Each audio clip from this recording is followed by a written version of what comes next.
नमस्कार আমি গৌতম রানা রানা অটো সেন্টারের পক্ষ থেকে আপনাদের সবাইকে স্বাগত। আজকে আমরা জানবো কোন কোম্পানির ইঞ্জিন অয়েল সবথেকে ভালো।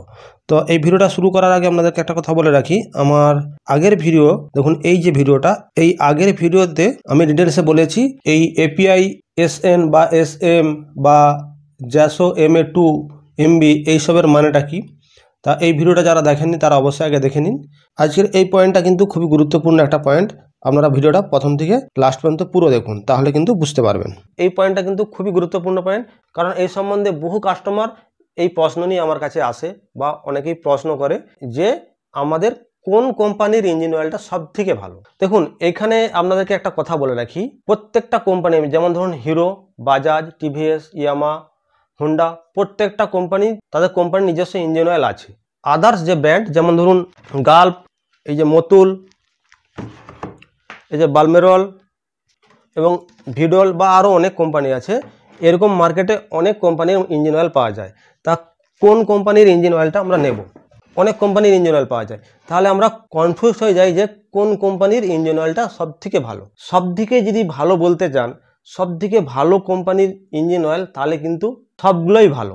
একটা কোম্পানির থেকে আরেকটা কোম্পানি, আমি শুধুমাত্র ব্র্যান্ডেড কোম্পানির কথা বলছি, নতুন নতুন অনেক কোম্পানি এসেছে, তাদের মধ্যে যেগুলা সাধারণত কোনো রকম ব্র্যান্ডই নয়, তাদের মধ্যে অনেক কোম্পানির ভালো ইঞ্জিন অয়েলও আছে, আবার খারাপও আছে। আমি তাদের প্রসঙ্গে যাচ্ছি না। যেগুলা বর্তমানে খুবই প্রচলিত এবং মার্কেটের চারিদিকে বিভিন্ন এলাকায় নাম কামিয়ে নিয়েছে বিভিন্ন কোম্পানি, আমাদের ইন্ডিয়াতে চারিদিকেই এই কোম্পানিগুলো সবথেকে বেশি ব্যবহার হয়। সেই বহুল ব্যবহৃত যে কোম্পানিগুলো আছে, সেই কোম্পানির কথাই আমি বলছি। এখানে প্রত্যেকটা কোম্পানি যে আছে, একটার থেকে আরেকটা কতটা ভালো বা আরেকটার থেকে কতটা খারাপ, সেই মেজারমেন্ট কিন্তু আপনি বা আমি কেউ করতে পারবো না। ওই মেজারমেন্ট শুধুমাত্র কম্পিউটারে বা ওদের যে সিস্টেম আছে, সেই সিস্টেম ছাড়া কোনো মতেই একটার থেকে আরেকটাকে ভালো বলে প্রমাণিত করা যাবে না। কারণ একটাই, যে একটার থেকে আরেকটার যে কোয়ালিটি ডিফারেন্স, সেই ডিফারেন্স কিছুই নাই, প্রত্যেকটাই সমান কোয়ালিটির। যেমন আপনাদেরকে একটা উদাহরণ দিচ্ছি, দেখুন আমার একটা কাস্টমার ছিল যার সুপার স্প্লেন্ডার গাড়ি ছিল। সেই সুপার স্প্লেন্ডার গাড়ি কিন্তু আমার কাছে কন্টিনিউ সার্ভিস করাতো এবং কন্টিনিউয়াসলি আমার কাছে time to time engine oil change করাতো। তা সাধারণত জানেন আপনারা, সুপার স্প্লেন্ডার বা গ্ল্যামার গাড়ি খুব তাড়াতাড়ি ধোঁয়া মেরে দেয় বা মোবিল খাওয়া রোগ এসে যায়।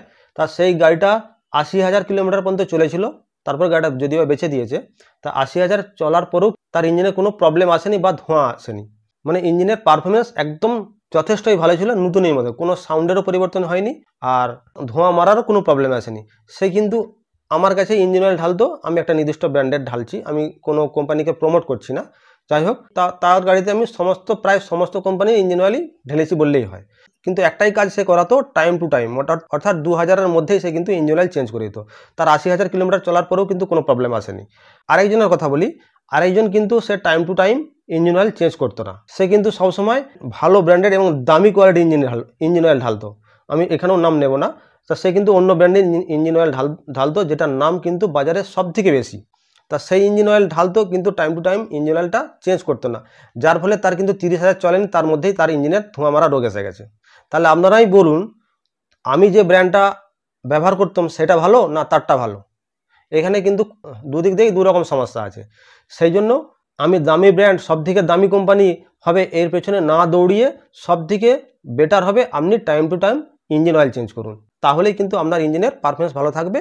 অবশ্যই টাইম টু টাইম আপনাকে ইঞ্জিন অয়েল চেঞ্জ করতে হবে। আর যে কটা পয়েন্ট আমাদেরকে বললাম, সেই কটা পয়েন্ট ফলো করে ইঞ্জিন অয়েলটা ঢালতে হবে আপনার গাড়িতে। এখানে আপনাদেরকে আরেকটা কথা বলে রাখি, আমি একটু আগে বললাম না, সমস্ত কোম্পানি যেমন বাজাজ, হিরো, টিভিএস, ইয়ামা, এদের নিজস্ব ইঞ্জিন অয়েল আছে। তা আপনাদেরকে এখানে বলে রাখি যে ওরা কিন্তু কেউ ইঞ্জিন অয়েল তৈরি করে না। মানে বাজাজ কোম্পানি যে ইঞ্জিন অয়েল মার্কেটে আছে বাজাজ কোম্পানির, সেটাও কিন্তু বাজাজ কোম্পানি তৈরি করে না, হিরোও তৈরি করে না, আর হোন্ডাও তৈরি করে না, টিভিএস কেউ করে না। তা ওরা কোনো একটা ব্র্যান্ডের থেকে ইঞ্জিন অয়েল নেয়। তা আপনাদেরকে দেখিয়ে রাখি, যেমন ধরুন এখানে আমাদের হিরো কোম্পানি, এই দেখুন হিরোর যে ইঞ্জিন অয়েল, এখানে কিন্তু আমাদের কে তৈরি করেছে? Manufacturer and packet by Indian oil corporation limited. তার মানে এটা ইন্ডিয়ান অয়েল কর্পোরেশনের ইঞ্জিন অয়েল, মানে এই কোম্পানি একে সাপ্লাই দিয়েছে। তা এখানে আগে আমরা কি দেখতাম, টাইড ওয়াটার অয়েল ছিল, সেটাও ছিল একটা সময়। যেমন ধরুন এই যে আগে যে টাইড ওয়াটার ছিল না, তা সেটা ভিডিওল কোম্পানি, এটাও কিন্তু টাইড ওয়াটারে। তা আবার দেখুন এখানে হুন্ডা, তা হুন্ডার ক্ষেত্রে দেখুন, হুন্ডাতে কে সাপ্লাই দিয়েছে না, ভারত পেট্রোলিয়াম। তা এখানেও কিন্তু হুন্ডা কোম্পানিকে ভারত পেট্রোলিয়াম সাপ্লাই দিয়েছে ইঞ্জিন অয়েল। আবার দেখুন টিভিএসকে কে সাপ্লাই করেছে, টিভিএসকেও কিন্তু ইন্ডিয়ান অয়েল সাপ্লাই দিয়েছে। আর বাজাজকে দেখুন, বাজাজকে কিন্তু সাপ্লাই দিয়েছে গাল্প। দেখুন এখানে গাল্পের লোগো দিয়েই রেখেছে, দেখতে পাচ্ছেন। তা এখানে লেখাও আছে। যাই হোক, এই যে অরিজিনাল ইঞ্জিন অয়েলগুলো আছে এগুলো কিন্তু বিভিন্ন কোম্পানি সাপ্লাই দেয়। তা যে কোম্পানি সাপ্লাই দেয় সেই কোম্পানির আলাদা আলাদা করে আবার ইঞ্জিন অয়েল পাওয়া যায়। যেমন ধরুন এখানে গাল্প আলাদা করে পাওয়া যায়, আবার ইন্ডিয়ান অয়েল আলাদা করে পাওয়া যায়। আপনি এটাও নিতে পারেন, কোনো সমস্যা নেই। প্রত্যেকটা কোম্পানি যথেষ্টই ভালো, কোনোটাও খারাপ নয়। আপনি চোখ বুঝিয়ে যেটা খুশি ঢালুন, কোনো সমস্যা নেই। তো আশা করি এই ভিডিওটা ভালো লেগেছে। যদি ভিডিওটা ভালো লাগে অবশ্যই একটি লাইক করতে ভুলবেন না। আর যেসব বন্ধুরা আমার চ্যানেল নতুন এসেছেন তারা অবশ্যই চ্যানেলটাকে সাবস্ক্রাইব করুন। তো আজকে এই পর্যন্ত, আপনারা সবাই সুস্থ থাকুন, ভালো থাকুন। পরের ভিডিওতে আবার দেখা হবে।